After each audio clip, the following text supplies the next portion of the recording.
So let's talk the Galaxy Note 10 Plus. It's 30 days, I've been using this device for a while, and I have so many things to tell you about Samsung's latest smartphone. Let's jump in.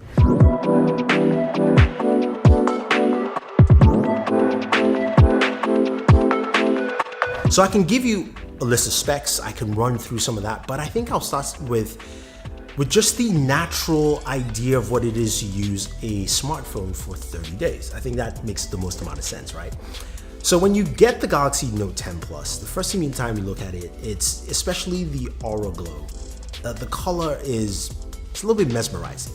At first I didn't like it. I thought too shiny, too shimmery, that light refraction on there where it changes color is annoying, but I like it now. I actually do like it and appreciate it.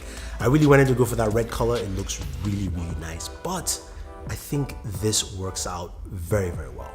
Design-wise, it is one of the best big smartphones to hold. 6.8 inches in size. It feels really comfortable, so you can use it in one hand.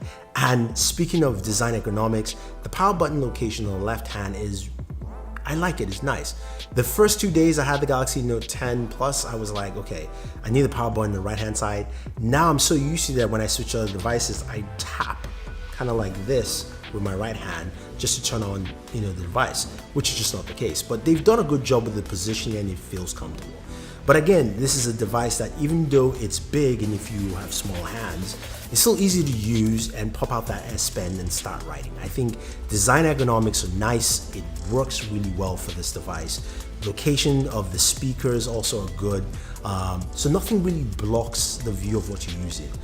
The one thing I'll say is that front-facing camera, I wish it was actually in the corner now, because I'll get to that in the second when I talk about gaming for that stuff. But when I mentioned the S Pen, when you take out that S Pen, it has so much more functionality this year. Now, you've heard from some YouTubers, they will call the new Air Actions a gimmick. They don't like it. I say they haven't actually thought in a broader scope. Not every function in a device is meant for you. And that's how I kind of see the Air Actions, but I've got to use them quite a bit because I've had family visiting and taking photos and pulling out that S Pen to actually change through and go through some of those camera taking options is great. So I can switch my wide angle lens, I can go to telephoto, I can do whatever I want to, but it fits the occasion I want to use it for. Now, the cool thing about it is that it doesn't take away from the S Pen, it doesn't slow it down, it doesn't do anything. You don't have to use it, but it's there. And it's great, especially when you travel. If you're traveling by yourself and you want to take those really cool photos, instead of you asking a stranger you don't know how to speak the language, you can set your phone up and just remote do it, and you take the photos that you want to take. I like it. I want to see some more functionality with the Air Actions, maybe in some games, maybe of course in more applications, but you can use it of course in multimedia as well. And also, if you're presenting, it's a great tool because you've got DeX built in. We'll get to DeX and some of those features later. So this device has 3 cameras, right? 3 cameras at the back. The ultra-wide camera is my favorite. It works out so well. It gives you such great field of view. Photography is sharp, it is crisp. I mean, the images, and just looking at some of the images, my buddy Sam, and you guys, if you know Sam, just took a trip out to Cuba. It looks so good. Just some of the wide shots look amazing. And just a regular shot you take of this camera, you're going, wow.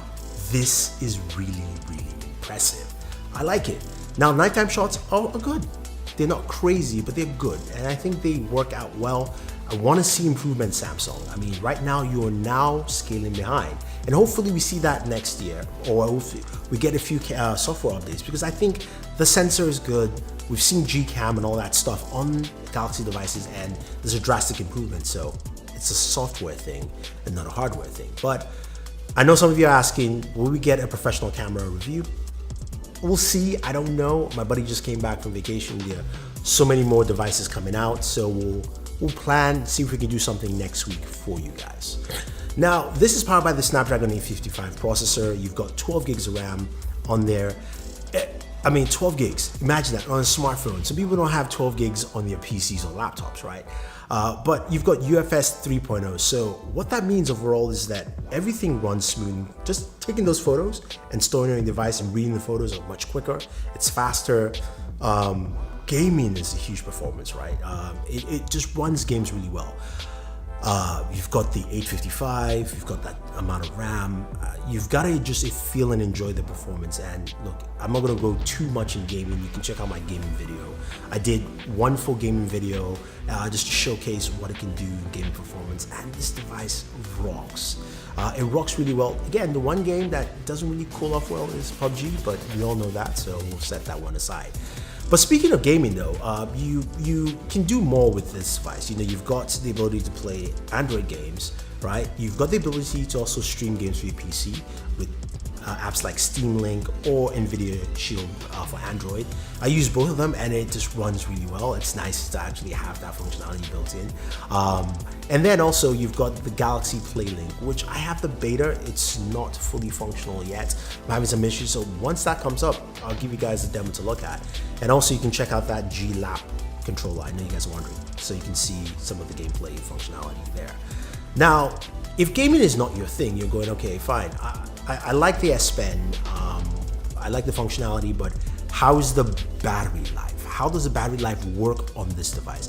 It is phenomenal, 4300 milliamp battery. Now, packaged with a 25-watt charger. And if you haven't checked my charging videos for the 25-watt and the optional 45-watt charger, go check those videos out. I have links for you guys here. Charging is impeccable. 25-watt charger gives me literally an hour, 8 minutes. The 45 watts is just 60 minutes, right? So it's really fast, it's effective, but the battery life on it is so impressive. I mean, I almost felt like I was using the Huawei, P30 Pro. P30 Pro, the Mate 20 Pro, I mean, battery life on the Huawei devices are impressive.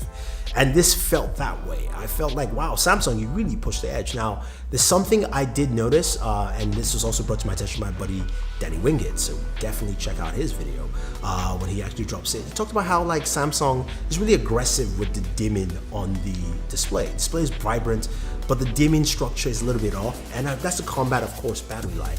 I'm fine with that. I want them to balance some of that out properly, so I get just a good idea of what it does. Now, you've got Dolby Atmos, you've got quad speakers. You've got dual speakers on this device.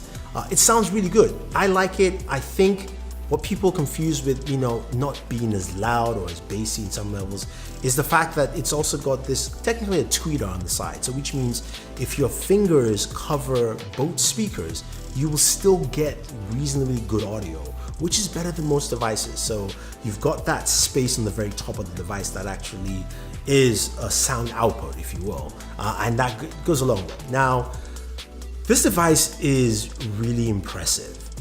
The battery life is really good. Functionality is fine. I've really been enjoying this device all around. Like, it's nothing too crazy. Again, Samsung has come with something that's really well balanced overall that, will hit a lot of points. And I think a lot of people like that. Now, there's certain things I wish they excelled at. I wish their night mode was really good. I wish it compared to the Huawei and the Pixel, because it doesn't, right? But there are things that they do that nobody can do well. Now, we have devices in Android. I think Android 10 could do it now, where you can connect to a PC and have like a desktop mode, but DeX is there. It does a fantastic job. It is really nice. And it's such a good thing. I mean, the ability to just plug it to the monitor or display and you're good to go is crazy. Now, you can do it via USB by just downloading the software. Once you're prompted, connect it to your computer. So if you go from a job site to job site, you've got stuff to do, but you just have a USB Type-C cable and you need to use, you can just plug it in and go. That's great. That's what I like. And that's the thing that they do really, really well. Now, a lot of people have talked about it as a productivity device, right? And to really give you a better idea of what that means, I wanted to invite my buddy, Jonathan Casey, because, one of the things we do as creators is we shoot video, and, we try different formats of editing. A lot of people are editing on their iPads right now.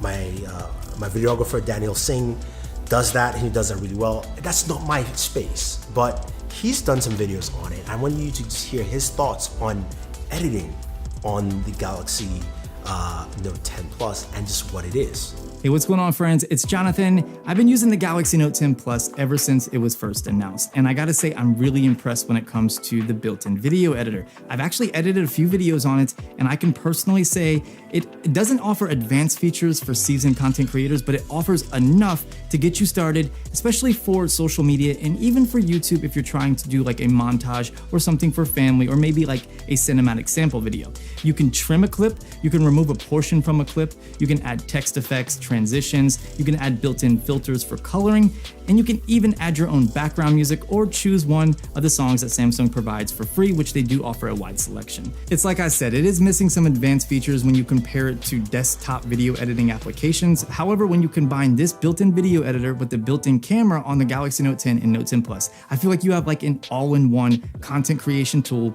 plus it's a phone. Thanks for having me. So there you have it. There's so much to talk about with the Galaxy Note 10 Plus. There's so many features. The device is, to me, it's really solid. It just really, I can say the word really a couple of times here, right? I've probably said it, but it's a very good device. And I think a lot of people miss that aspect here. You've got 256 gigabytes of storage. It starts at $1,099, which is, look, it's better than the iPhone starting price. That's 64 gigabytes at 256. You've got expandable memory via micro SD, so that's also great there. You've got Link to PC from Microsoft. Now that's with every device, but this is also kind of baked into the Note 10. So you've got that feature of functionality in there as well. Now I did mention something about the front-facing camera and its position, because when you game, you can actually screen record and capture your face. So you can, do face capture and share that. I shared a video out there. It's great, except your thumb is always blocking the camera. That's not cool, especially when you're gaming. It doesn't do you any good. So hopefully we see something different next year, whether it's an under-display camera, whether it's the camera in the corner or pop-up. I don't know, but we'll see what happens there. The fingerprint sensor is, to me, better than the Galaxy S10 Plus.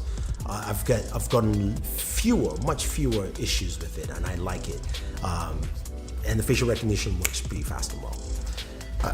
So that's it, guys. Those are my thoughts on the Galaxy Note 10 Plus. I enjoy it. I like it. This is now my daily driver, and it's a device that I think a lot of people will truly appreciate. I think you have to think about it as a specialty device. It's a productivity. It has a specific function, and this might be the device for you. It's not for everyone. It doesn't have to be the killer device. You just have to know what you want the device for. And that's why we have different types of smartphones. So if you have any questions or any comments, guys, let me know. Otherwise, don't forget to like and share this video, favorite this video, subscribe to the channel, and always enjoy your entertainment.